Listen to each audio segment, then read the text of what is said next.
नमस्कार दोस्तों। डेट है आज की 19 मार्च 2022 और स्वागत है आपका एटोरियल डिस्कशन में। 3 इश्यूज आज हम डिस्कस करेंगे।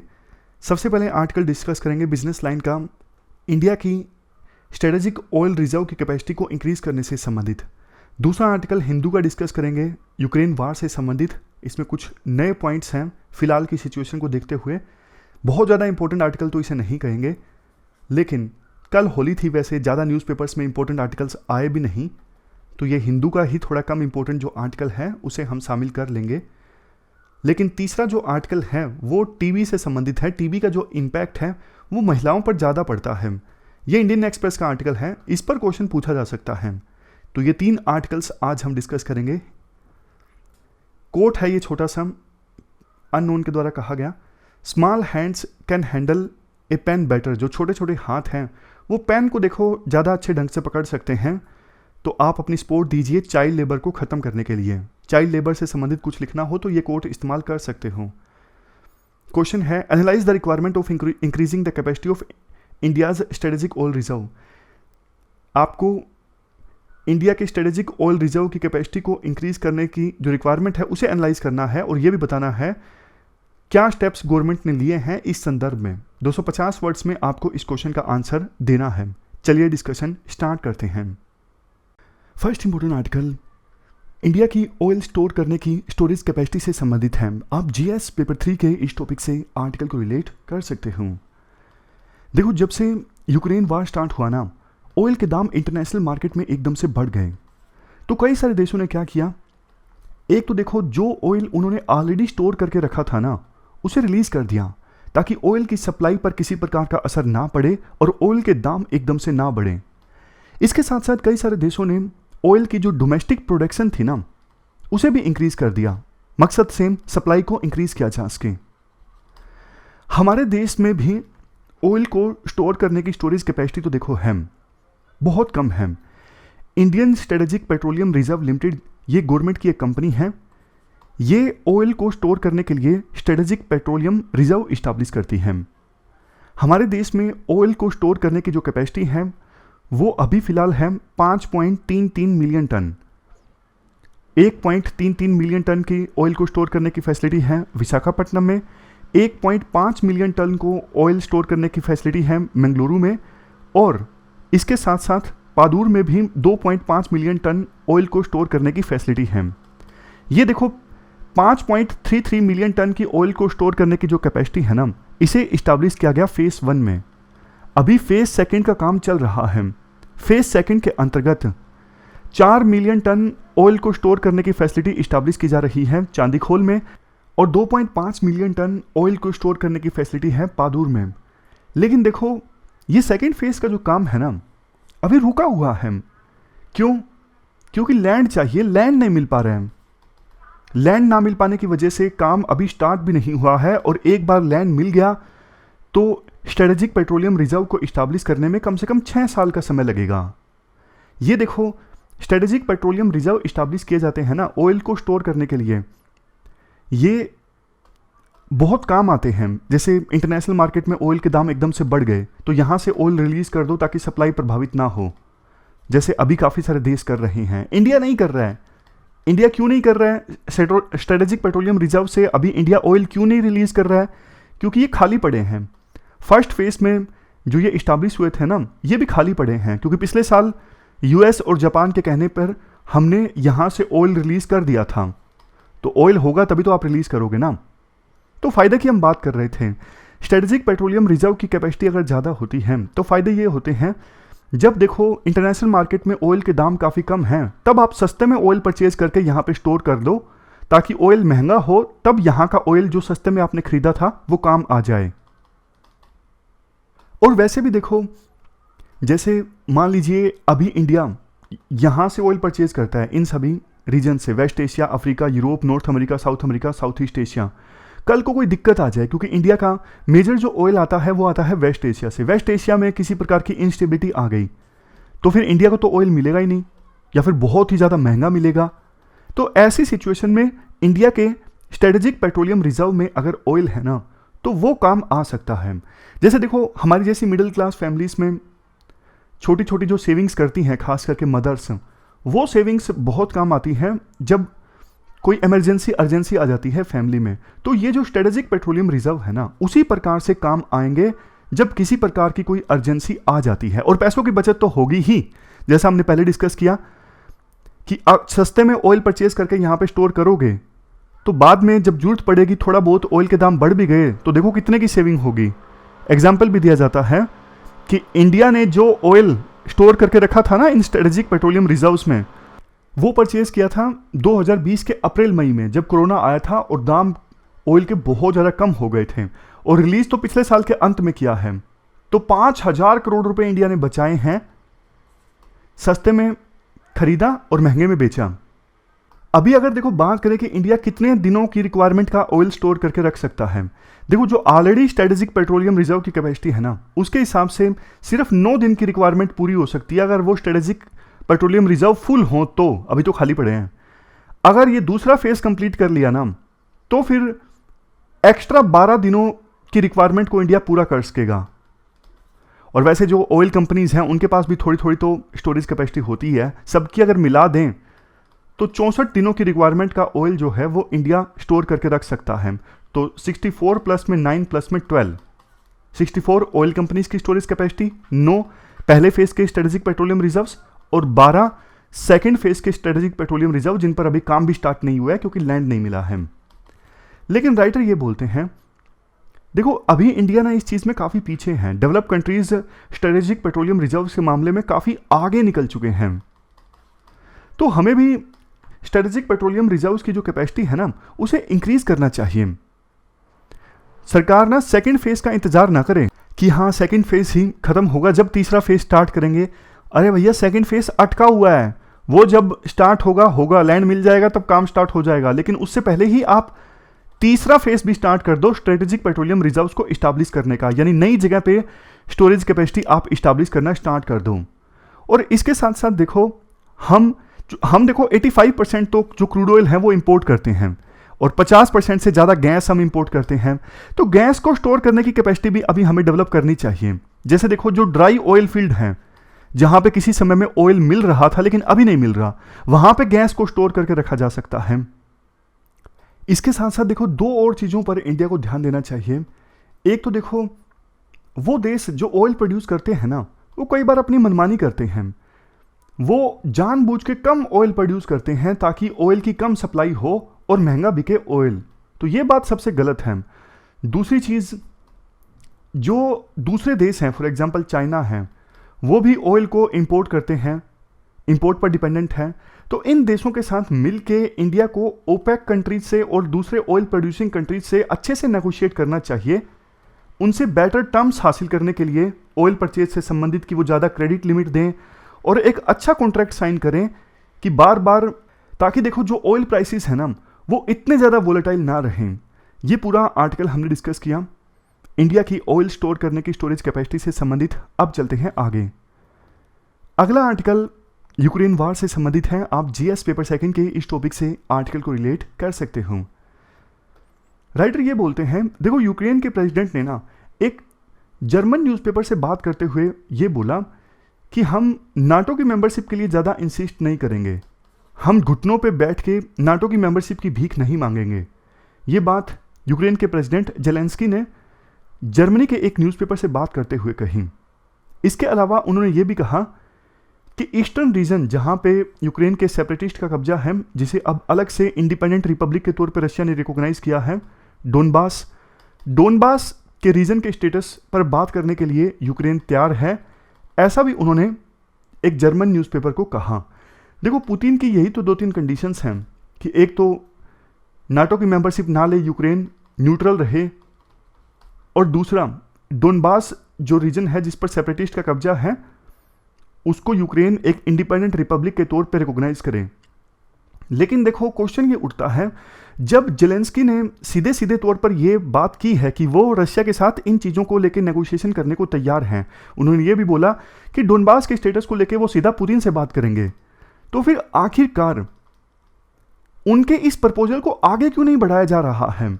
बाइडेन चुप है जेलेंस्की के इस प्रपोजल को लेके, फ्रांस और जर्मनी जिन्होंने काफ़ी नेगोशिएशंस की हैं रशिया के साथ यूक्रेन में वार को रोकने के लिए, वो भी जेलेंस्की के इस ऑफर को क्यों नहीं सीरियसली ले रहे हैं। ऐसा लगता है जैसे वो वार रोकने में इंटरेस्टेड ही नहीं है। रशिया के फॉरेन मिनिस्टर ने जेलेंस्की की बात सुन के कहा कि हाँ, होप जगी है, अब देखते हैं कि इससे क्या आउटकम निकलती है।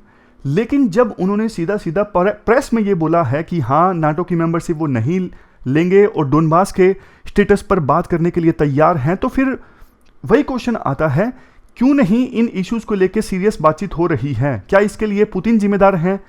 क्या पुतिन की सोच कुछ अलग है कि वो यूएसएसआर इस्टेब्लिश करना चाहते हैं जो 90 से पहले था, डिसइंटीग्रेशन से पहले था? क्या वो यूक्रेन का कोई और रीजन लेना चाहते हैं? क्या वो यूक्रेन में सत्ता परिवर्तन करना चाहते हैं, जेलेंस्की को सबक सिखाना चाहते हैं? देखो, एक बात तो साफ है, आज के समय में ना वेस्ट ये चाहता है कि रशिया कमजोर हो जाए। उनको पता है यूक्रेन लंबे समय तक टिक नहीं सकता, रशिया के खिलाफ वो जंग नहीं जीत सकता। लेकिन वेस्ट को यह भी पता है रशिया जितना दिन युद्ध में रहेगा ना, उतना ही वो कमजोर होता जाएगा। युद्ध में आपको पता है कितना खर्चा आता है। अफगानिस्तान में यूएसए कितने साल रहा? 20 साल, और इससे यूएसए की इकोनॉमी पर बहुत असर पड़ा। और रशिया की तो इकोनॉमी यूएसए की इकोनॉमी के सामने कहीं नहीं ठहरती। तो रशिया तो फुल फ्लैज वार लड़ रहा है। जितना दिन ये वार चलेगा, रशिया उतना ही कमजोर होता जाएगा। यानी वार के ज्यादा चलने में ना वेस्ट का फायदा है। लेकिन रशिया को यह समझना पड़ेगा कि देखो, आप कितने दिन ऑक्यूपाई कर पाओगे यूक्रेन को? सत्ता भी परिवर्तन कर देते हो तो भी आप उसको अपहोल्ड नहीं कर पाओगे फोर्स की सहायता से। लोगों की जो ताकत है ना, वो सबसे बड़ी ताकत होती है। अगर आप यहां पर रहते हो जितने ज्यादा दिन, तो उतने ही दिन आपको युद्ध का सामना करना पड़ेगा। इवन सत्ता भी परिवर्तन हो गई तो इंसर्जेंसी रहेगी जैसे अफगानिस्तान में थी, और आप पर दिन प्रतिदिन जो लॉसेस हैं, जान का भी माल का भी होता रहेगा, आप कमजोर होते रहोगे। यह बात रशिया को समझने की आवश्यकता है। यूक्रेन में रेसिस्टेंस नहीं खत्म होने वाला है, और रशिया देखो जितना कमजोर होगा, लोगों के ऊपर जो अभी दबाव पड़ रहा है रशिया के ऊपर सैंक्शंस लगने की वजह से, महंगाई वहां पे बढ़ेगी। तो ऐसी सिचुएशन में लोग बिना पुतिन से दुखी होते जाएंगे धीरे धीरे, और वहां पे कू भी हो सकता है। पुतिन के साथ जो लोग हैं ना, वो इसलिए हैं क्योंकि पुतिन को लोग अभी मानते हैं। लेकिन अगर लोग जब हार्डशिप्स फेल करेंगे ना, तो पुतिन की पॉपुलैरिटी जो है वो भी कम होती जाएगी। ऐसी सिचुएशन में पुतिन के आसपास के जो लोग हैं ना, वो भी पुतिन का साथ छोड़ने लगेंगे, और कू हो सकता है क्रेमलिन में, मतलब रशिया में। और यूएस तो देखो हमेशा से चाहता है कि रशिया जो है वो एक कैपिटलिस्ट डेमोक्रेसी बन जाए जैसे यूएसए है। अभी रशिया में हालात इतने नहीं बिगड़े हैं, लेकिन अब देखो, आप सोच के देखिए, जिन रशियन सोल्जर्स की यूक्रेन वार में डेथ हो रही है, अब उनकी डेड बॉडीज जब जाएंगी रशिया में, उन सोल्जर्स के फैमिली मेंबर्स, मदर, सिस्टर्स जब प्रोटेस्ट करेंगे, तो उस प्रोटेस्ट को कौन दबा सकता है? किसकी हिम्मत है कि जो सोल्जर्स एक्शन में मारे गए हैं युद्ध में, उनकी मदर्स और सिस्टर्स को अरेस्ट करें? किसकी ऐसी हिम्मत होती है? तो बात वही है, धीरे धीरे रशिया में भी लोगों की जो नाराजगी है वो बढ़ेगी। लेकिन देखो, युद्ध के स्टार्ट होने में ना गलती कहीं ना कहीं जेलेंस्की की भी है। अभी वो पूरी दुनिया में हीरो बने हुए हैं, बट युद्ध की सिचुएशन में लोगों को मोबिलाइज करना, देशभक्ति की भावना भरना, ये देखो इतनी भी बड़ी बात नहीं है। लेकिन वो युद्ध को रोक पाते, इतना प्रॉपर्टी का, इतना जान का यूक्रेन में नुकसान हुआ है, इसको रोक पाते, तब वो असली स्टेट्समैन कहलाते। उनकी भी गलती है। 2014 में क्रीमिया के एनेक्शन के बाद, क्रीमिया पर जब रूस का कब्जा हुआ था ना, उसके बाद मिन्स्क अकॉर्ड साइन हुए थे, मिन्स्क अकॉर्ड 1, मिन्स्क अकॉर्ड 2, लेकिन उसका भी ठीक से इंप्लीमेंट नहीं किया गया यूक्रेन के द्वारा। तो कहीं ना कहीं उनकी भी गलती है। शायद उनको ऐसा लग रहा हो कि रशिया जो है वो अटैक नहीं करेगा हमारे ऊपर किसी भी कीमत पर, लेकिन रशिया ने अनएक्सपेक्टेडली अटैक कर दिया। देखो, अनएक्सपेक्टेडली कुछ भी नहीं था। यूएसए तो बार बार डेली बोल रहे थे एक ही बात, बाइडन डेली प्रेस कॉन्फ्रेंस में ये बात बोलते थे कि रशिया अटैक करेगा यूक्रेन के ऊपर, रशिया अटैक करेगा, रशिया अटैक करेगा। लेकिन उन्होंने इन सभी वार्निंग्स को हल्के में लिया, जिसकी यूक्रेन आज इतनी भारी कीमत चुका रहा है। वैसे भी देखो, उनको पता था नाटो की मेंबरशिप जो है वो नियर फ्यूचर में नहीं मिलने वाली है, और यूएसए ने पहले ही साफ कर दिया था कि युद्ध हुआ तो हम बीच में आने वाले नहीं हैं। तो स्टेट्समैन की तरह उन्हें रशिया से बात कर लेनी चाहिए थी। अब वो मानने को तैयार है कि हम नाटो की मेंबरशिप नहीं लेंगे, न्यूट्रल रहेंगे, डोनबास के स्टेटस पर भी वो बात करने को तैयार हैं। लेकिन क्वेश्चन यही उठता है, इतनी भारी तबाही के बाद ये बात वो पहले ही कर लेते युद्ध स्टार्ट होने से पहले। इसके बाद आता है नेक्स्ट एस्पेक्ट। यहां पर देखो चाइना और इंडिया का क्या स्टैंड है। देखो चाइना के ना वेस्ट के साथ और यूरोपियन कंट्रीज के साथ काफी गहरे ट्रेड रिलेशंस हैं। जितना चाइना का रशिया के साथ ट्रेड होता है ना, वो सिर्फ 1/10 भी नहीं है जितना उसका वेस्ट के साथ ट्रेड होता है। तो एक लेवल के बाद तो चाइना भी नहीं चाहेगा कि रशिया का ये युद्ध जो है वो लंबा चले। लेकिन चाइना देखो ये भी नहीं चाहेगा कि रशिया में कू हो जाए, पुतिन सत्ता से हट जाए और वहां पे डेमोक्रेसी आ जाए। चाइना के एक साइड डेमोक्रेसी है इंडिया में और दूसरी साइड रशिया में भी डेमोक्रेसी आ गई तो फिर चाइना के लिए बहुत बड़ी दिक्कत क्रिएट हो जाएगी। इसलिए चाइना ये चाहता है युद्ध खत्म हो जाए, कहीं ना कहीं कोई इसका सॉल्यूशन निकले। इसके बाद बात करें इंडिया की। इंडिया ने तो आपको पता है जैसे एब्सटेन किया, यानी रशिया के खिलाफ जो रेजोल्यूशन था ना उसके पक्ष में वोट दिया, ना खिलाफ, वोटिंग में पार्टिसिपेट ही नहीं किया। हालांकि देखो राइटर ये बोलते हैं जो इंडिया ने किया वो सही था क्योंकि यूएसए के साथ हमारे बेहतर रिलेशंस हैं और रशिया के साथ डिफेंस पार्टनरशिप है। लेकिन इंडिया ने जो उसमें नोट जारी किया था ना उसमें थोड़ी स्ट्रॉन्ग वर्डिंग हो सकती थी कि यूक्रेन में इतने सिविलियंस की डेथ जा रही है वो नहीं जानी चाहिए और अंधाधुंध जो सिविलियन सेटलमेंट्स के ऊपर बोम्बार्डमेंट हो रही है वो नहीं होनी चाहिए। ऐसा तो इंडिया कर सकता था, लेकिन इंडिया ने जो नोट जारी किया, इंडिया के वर्ड्स काफी ढीले थे। इंडिया सिर्फ इस एस्पेक्ट को हाईलाइट कर सकता था कि ह्यूमन राइट्स का वायलेशन नहीं होना चाहिए वार की सिचुएशन में। और इंडिया यह भी बोल सकता था कि युद्ध के रिटोरिक में बार बार न्यूक्लियर वेपन्स का जिक्र करना यह भी गलत है। हीट ऑफ द वार में देखो कुछ भी हो सकता है। और वैसे भी देखो न्यूक्लियर वेपन्स के मामले में इंडिया हमेशा से एक रिस्पॉन्सिबल लीडर रहा है। लेकिन एक बात यह भी है, अभी जो कुछ सामने आ रहा है ना मीडिया में, वो वेस्टर्न कंट्रीज का एक प्रोपेगेंडा भी हो सकता है। ये फोग ऑफ वार है, मतलब सच भी हो सकता है, झूठ भी हो सकता है। तो इंडिया को सोच समझ के रिएक्ट करना चाहिए, जो भी हो सोच समझ के अपनी स्टेटमेंट्स देनी चाहिए।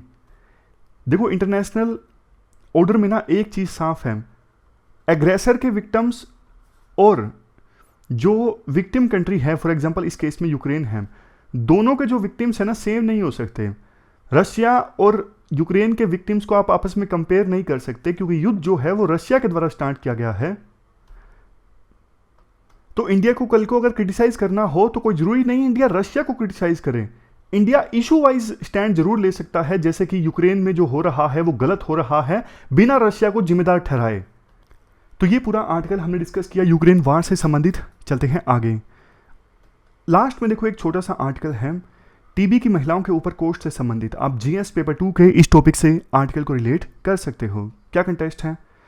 देखो ट्यूबरक्लोसिस जो है वो एक साइलेंट किलर है। Over the period of time पिछले कुछ सालों में टीबी की वजह से बहुत सारे लोगों की डेथ हुई है। आप ये आंकड़ा देखिए, 2020 में टीबी केसेस में जो फर्टिलिटी रेशियो है वो 20% है और 2019 में ये 7% थी। यानी टीबी केसेस में जो फर्टिलिटी रेशियो है ना वो इंक्रीज होती जा रही है।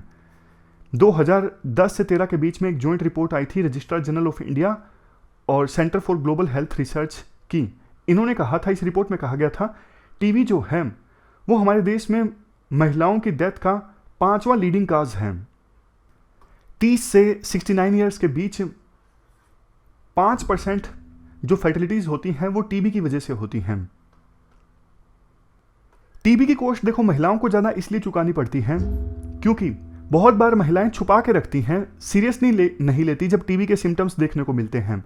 जैसे शादी से पहले हो गया तो उनको लगता है कि छुपा के रखना सही है, क्योंकि अगर पता लग गया सोसाइटी को तो फिर एक स्टिग्मा अटैच हो जाएगा, मैरिज के जो प्रोस्पेक्ट्स हैं वो प्रभावित होंगे।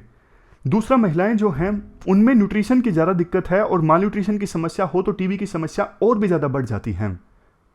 बहुत बार ऐसा भी होता है टीबी के सिम्टम्स दिखने पर फैमिली उतना ज़्यादा ध्यान नहीं देती और चूंकि पैट्रियार्की के कारण महिलाएं घर से कम बाहर निकलती हैं तो वो अपने आप से डॉक्टर के पास जाती नहीं हैं, तो इस वजह से टीबी जो है वो बढ़ता जाता है। सरकार ने क्या स्टेप लिए हैं? देखो सरकार के जो स्टेप्स हैं ना वो इतने ज़्यादा ठोस स्टेप तो नहीं है, लेकिन जो हैं वो देख लेते हैं। Health ministry central TB division ने एक national framework for a gender responsive approach to TB develop किया है। डॉक्यूमेंट ने ये संज्ञान में लिया है कि महिलाओं के द्वारा टीबी की ट्रीटमेंट को एक्सेस करने में काफ़ी सारे चैलेंजेस फेस किए जाते हैं, और इस national framework for gender responsive approach to TB में एक्शनेबल सॉल्यूशन प्रेजेंट किए गए हैं कि क्या किया जाए जिससे महिलाएं जो हैं वो आसानी से टीबी की ट्रीटमेंट को एक्सेस कर सकें। जेंडर रिस्पॉन्सिव पॉलिसी आई थी 2 दिसंबर 2021 में। इस पॉलिसी में स्पेशली बताया गया था क्या इंटरवेंशन किया जा सकता है महिलाओं में टीबी की समस्या को एड्रेस करने के लिए। और हमारे जो वाइस प्रेसिडेंट हैं उन्होंने भी कुछ प्रोएक्टिव स्टेप्स लेने की बात कही थी, जैसे न्यूट्रिशनल सपोर्ट प्रोवाइड किया जाए महिलाओं को और बच्चों को, TB services door step provide की जाए घर पर ही, घर के दरवाजे पर, और खास करके वीकर बैकग्राउंड की जो महिलाएं हैं ना उन पर ज़्यादा ध्यान दिया जाए। ये फर्दर कुछ सजेशंस हैं। Highlight the issue at the relevant form. जो देखो इलेक्टेड रिप्रेजेंटेटिव है ना उनकी काफ़ी फॉलोइंग होती है, उनकी बात सुनी जाती है, तो इलेक्टेड रिप्रेजेंटेटिव को साथ आना चाहिए, रेलेवेंट फोरम पर आके उन्हें टीबी के बारे में अवेयरनेस फैलानी चाहिए कि जब भी सिम्टम्स दिखें वो लोकल क्लिनिक से संपर्क करें। इसके बाद नेक्स्ट है स्ट्रेंथन काउंसलिंग नेटवर्क। हमें देखो वुमेन पेशेंट्स और उनकी फैमिलीज के लिए ना काउंसलिंग नेटवर्क को मजबूत करने की आवश्यकता है। पेशेंट चाहे वो पब्लिक सेक्टर हो प्राइवेट सेक्टर हो, जहां पर भी जाएं वहां पर अच्छे से काउंसलिंग प्राप्त कर सके, ऐसा हमें हेल्थ केयर वर्कर्स की कैपेसिटी को डेवलप करने की आवश्यकता है, ताकि पेशेंट की फैमिली को पता लगे कि इलाज कितना ज़्यादा ज़रूरी है। अगर समय पे आपने इलाज ना करवाया तो ये जो प्रॉब्लम है वो बढ़ती जाएगी। इसके बाद न्यूट्रिशनल नीड्स का पॉइंट है। हमें देखो ये भी ध्यान देने की आवश्यकता है कि महिलाओं की जो न्यूट्रिशनल नीड्स है ना वो समय पर पूरा हो। जैसे अंडर न्यूट्रिशन की समस्या होती है तो ये टीबी के लिए बड़ा रिस्क फैक्टर है। अच्छी चीज़ ये है सरकार ने टीबी पेशेंट्स की डाइट की पूर्ति करने के लिए 500 रुपये सरकार देती है। ये देखो monthly benefit of 500 to those who are suffering from TB, ताकि उनकी जो डाइट रिक्वायरमेंट है वो पूरी हो सके। योजना का नाम है निक्षय पोषण योजना। इसके लिए सरकार ने 200 करोड़ रुपए एलोकेट किए थे 2020 में। एडिशनली देखो इंटर डिपार्टमेंट कोऑर्डिनेशन की सहायता से भी महिलाओं में जो न्यूट्रिशन की दिक्कतें हैं उसको एड्रेस किया जा सकता है। जैसे पीडीएस सिस्टम जो है इसको लिंक किया जा सकता है ministry of health and family welfare की जो रेलेवेंट स्कीम्स हैं उनके साथ में। तो ऐसा कुछ किया जा सकता है कि जो टीबी पेशेंट्स हैं उनको पीडीएस के थ्रू कुछ प्रोटीन रिच डाइट मिले। ये सब काम करने जरूरी हैं। और दूसरा देखो अवेयरनेस तो टीबी के बारे में ज़्यादा से ज़्यादा फैलाएंगे तो ओवरऑल इससे फ़ायदा होगा। तो ये सारे स्टेप लेने की आवश्यकता है ताकि टीबी का महिलाओं पे ऊपर जो बहुत ज़्यादा नेगेटिव इम्पैक्ट पड़ता है उसे रिड्यूस किया जा सके। ये थी हमारी आज की डिस्कशन। फिलहाल इस डिस्कशन में इतना ही है। 3 इश्यूज आज हमने डिटेल से डिस्कस किए। Thank you very much for discussion.